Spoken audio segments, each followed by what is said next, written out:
15/4/2013 10/4/2013 ಕಸ್ತೂರಿರಂಗನ್ ಸರ್ಕಾರಕ್ಕೆ ವರದಿಯನ್ನು ನೀಡ್ತಾರೆ. ಅದರಲ್ಲಿ ಈ ESC ವ್ಯಾಪ್ತಿಗೆ ತರ್ತಾರೆ. 4156 ವಿಲೇಜ್ ಇರ್ತದೆ. ಕರ್ನಾಟಕದ ಇರ್ತದೆ. ಸೊ ಉಡುಪಿ ಜಿಲ್ಲೆಯಲ್ಲಿ 35 ಗ್ರಾಮಗಳು ಬರ್ತದೆ. ತಮ್ಗೆ ಗೊತ್ತಿದೆ 10/3/2015ಕ್ಕೆ ಸೆಕೆಂಡ್ ಡ್ರಾಫ್ಟ್ ನೋಟಿಫಿಕೇಶನ್ ಆಯಿತು. 27/7/2017ಕ್ಕೆ ಥರ್ಡ್ ಡ್ರಾಫ್ಟ್ ನೋಟಿಫಿಕೇಶನ್ ಆಯಿತು. 24ಕ್ಕೆ ಸಿಕ್ಸ್ತ್ ಡ್ರಾಫ್ಟ್ ನೋಟಿಫಿಕೇಶನ್ ಆಯಿತು. ಈಗ ಮೊನ್ನೆ 27/7/2026ಕ್ಕೆ ಸೆವೆಂತ್ ಡ್ರಾಫ್ಟ್ ನೋಟಿಫಿಕೇಶನ್ ಆಗಿದೆ. ನಾವೀಗ ಮೊದಲಿಂದ ಇಲ್ಲಿ ತನಕ ನೋಡ್ತಾ ಬಂದಿರ್ತಕ್ಕಂಥ ಎಲ್ಲ ಕಂಟೆಂಟ್ಗಳು ಸೇಮ್ ಇದೆ. ಯಾವುದೇ ವ್ಯತ್ಯಾಸಗಳನ್ನ ನಾವು ಕಾಣ್ತಾ ಇಲ್ಲ.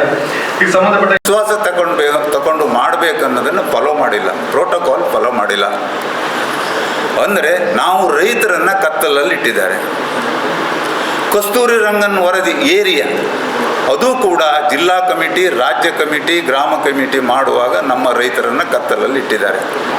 ಎಕೋ ಸೆನ್ಸಿಟಿವ್ ಝೋನ್ನಾಗಲಿ ಎಕೋ ಸೆನ್ಸಿಟಿವ್ ಏರಿಯನ್ನಾಗಲಿ ಕೂಡ ನಮ್ಮ ಮಾತೃ ಇಲಾಖೆ ಯಾವ ರೀತಿ ಇರ್ತದೆ ಅಂದರೆ ಅರಣ್ಯ, ಪರಿಸರ ಮತ್ತು ಜೀವಿಶಾಸ್ತ್ರ, ಫಾರೆಸ್ಟ್, ಎನ್ವಿರಾನ್ಮೆಂಟ್ ಅಂಡ್ ಎಕಾಲಜಿ ಅಂತ ಹೇಳಿ ನಮ್ದು ಇಲಾಖೆ ಇರ್ತದೆ. ಆದರೆ ದುರ್ದೈವವಶಾತ್ ಏನಾಗಿದೆ ಅಂದರೆ ಈ ಮೂರು ಇಲಾಖೆನಲ್ಲಿ ಯಾವುದೇ ಇಲಾಖೆ ನೋಟಿಫಿಕೇಶನ್ ಮಾಡಿದ್ರು ಕೂಡ ಅದು ಅರಣ್ಯ ಇಲಾಖೆ ಮಾಡ್ತಾ ಇರ್ತಕ್ಕಂಥ ನೋಟಿಫಿಕೇಶನ್ ಅನ್ನೋದು ಸಾಮಾನ್ಯ ಜನರಲ್ಲಿ ಬಂದಿರತಕ್ಕಂಥ ಭಾವನೆ.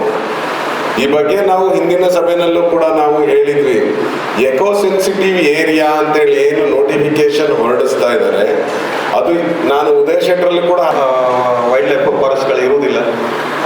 ನಾವುಂದ ಗ್ರಾಮ ಎಕೋ ಸೆನ್ಸಿಟಿವ್ ಝೋನಲ್ಲಿ ಸೇರ್ಕೊಂಡಿದೆ. ಎಲ್ಲೋ ಒಂದು ಕಾರ್ನರ್ ಎಲ್ಲ ಬಹುಶಃ ಟಚ್ ಆಗ್ತದೇನೋ ಗೊತ್ತಿಲ್ಲ. ಆದರೆ ವೈಲ್ಡ್ ಲೈಫ್ ಒಂದು ಯಾವ ಕಾರಣಕ್ಕೂ ಟಚ್ ಆಗೋದಿಲ್ಲ. ಪ್ರಸ್ತುತಪಡಲಿಕ್ಕೆ ಇಷ್ಟಪಡ್ತೇನೆ. ಎಲ್ಲದೂ ಎನ್ವೈರನ್ಮೆಂಟ್ ಪ್ರೊಟೆಕ್ಷನ್ ಆ್ಯಕ್ಟ್ 1986 ಇರುವಂಥದ್ದು ಇದಕ್ಕೆಲ್ಲದಕ್ಕೂ ಮೂಲ. ಬಟ್ ತಾವು ಹೇಳ್ತಿದ್ರೆ ಹೆಸರು ಎನ್ವೈರನ್ಮೆಂಟ್ ಪ್ರೊಟೆಕ್ಷನ್ ಆ್ಯಕ್ಟ್ 1986 ಇಲ್ಲಿದೆ.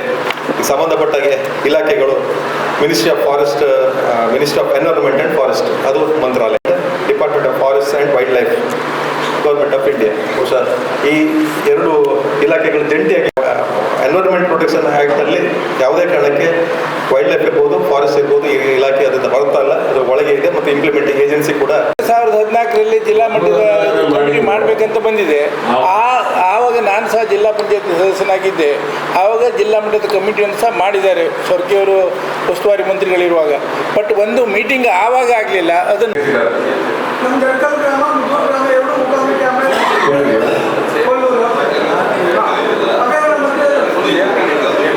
ಸರಿ. ESZ ಅಲ್ಲಿ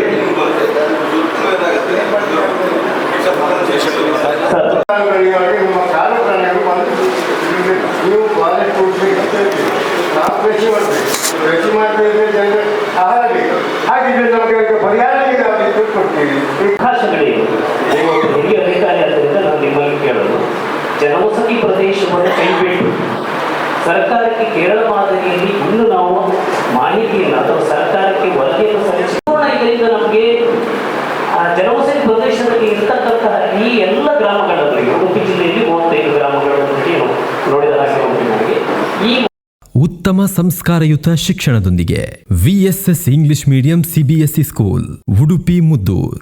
ನರ್ಸರಿಯಿಂದ 10ನೇ ತರಗತಿವರೆಗೆ ಶಿಕ್ಷಣದ ಜೊತೆಗೆ 5ರಿಂದ 10ನೇ ತರಗತಿವರೆಗಿನ ವಿದ್ಯಾರ್ಥಿನಿಯರಿಗೆ ಉತ್ತಮ ಹಾಸ್ಟೆಲ್ ಸೌಲಭ್ಯವೂ ಇದೆ. ನಿಮ್ಮ ಮಕ್ಕಳ ಪ್ರವೇಶಾತಿಗಾಗಿ ಈ ಸಂಖ್ಯೆಗೆ ಕರೆ ಮಾಡಿ.